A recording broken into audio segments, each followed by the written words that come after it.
guys, it's Charles here, car guy. So I'm working on a 2007 Dodge Ram 1500. Has the 3.7 in it. So what was going on is, in the mornings it would start up just fine.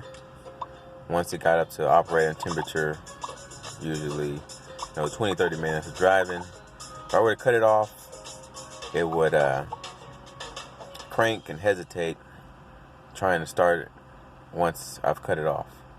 So what I mean is, I cut the key off and try to start it back again, and it sounded like the starter would keep spinning, zoom, zoom, but wouldn't start. So I changed out temperature, coolant sensor. I changed out the throttle, cleaned the throttle, did all of that because it had a new fuel pump in it. Come to find out, fuel pump was apparently the wrong one or defective. I went to a salvage yard, found a new fuel pump in another 07. Looked like they just put the fuel pump in, and then the truck got crashed. So I took that out, put it in mine, and man, starts up, runs for hours and hours, cut it off, immediately start right back up, cut it off, let it sit for 5 minutes, starts right back up.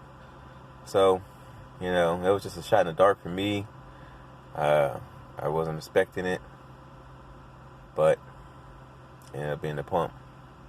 So hopefully this helps someone else out who's having this problem. I know a lot of times it might be like the tipm, or you might think it's the injectors leaking in and anything like that. I ended up getting all the injectors and everything, but I changed the pump and that seemed to fix it.